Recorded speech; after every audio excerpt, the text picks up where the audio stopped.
Ibu bapak saudari-saudaraku yang terkasih, hari ini kita dihadapkan pada satu hal yang tidak terpisahkan dari hidup kita, yakni makanan. Memang kita hidup bukan untuk makan, tetapi kita perlu makan untuk tetap hidup.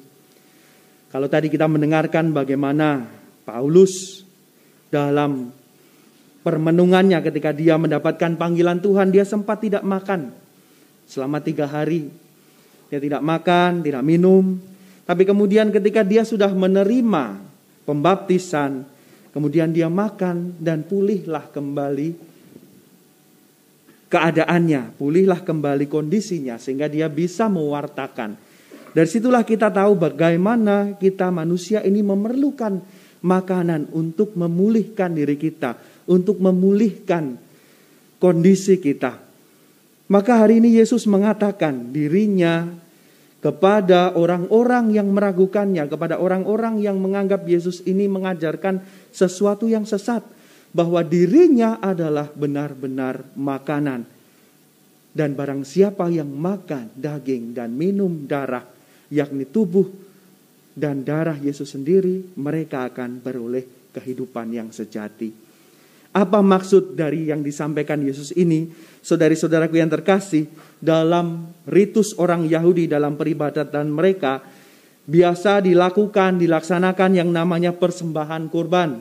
Dalam persembahan kurban itu ada binatang yang kemudian disembelih dan dikurbankan, darahnya itu dicurahkan di tirai-tirai bait Allah, dan kemudian tubuh dari binatang ini, daging dari binatang ini dipersembahkan sebagai kurban bakaran. Dan inilah yang kemudian nanti juga diolah untuk dimakan, baik bagi orang yang mempersembahkan kurban itu maupun bagi imam yang menjadi perantara persembahan itu.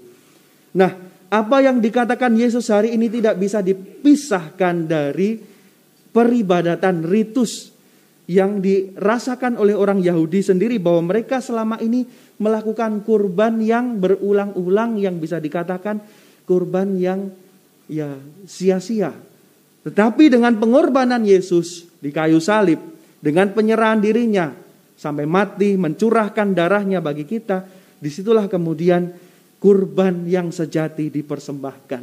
Maka apa yang dikatakan Yesus ini memang tidak bisa dipisahkan dari peristiwa Paskah yang baru saja kita rayakan. Bahwa bagaimana Yesus dalam sengsara dan wafatnya itu telah memberikan hidupnya bagi kita, menjadi kurban yang berguna bagi kita, yang menyelamatkan kita, yang juga berharga di mata Allah. Dan dari kurban inilah kita boleh menikmati buah-buah keselamatannya dengan ikut serta menikmati kurban itu, memakannya, menyantapnya. Dan itu semua bisa mungkin kita lakukan dalam perayaan Ekaristi. Bagaimana setiap saat kita diundang untuk mengikuti perayaan Ekaristi, kita diundang pula untuk ikut serta dalam perjamuan yang Tuhan selenggarakan, di mana Dia sendiri mengorbankan tubuhnya untuk kita.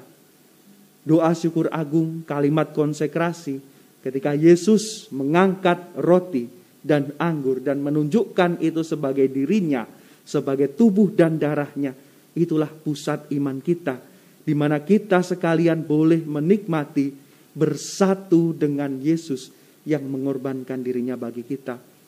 Maka kalau kita sudah dikuatkan dalam Ekaristi, patutlah kita juga terbuka mata kita seperti Paulus, seperti Saulus yang kemudian bertobat, yang kemudian memberikan dirinya untuk tugas pelayanan dan perutusan.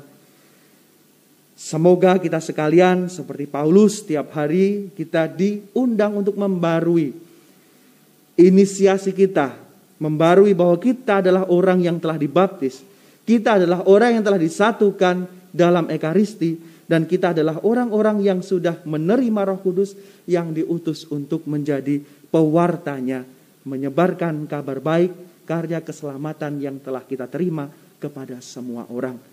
Semoga kita sekalian dimampukan dengan kurban kasih yang kita terima dari Tuhan kita Yesus Kristus.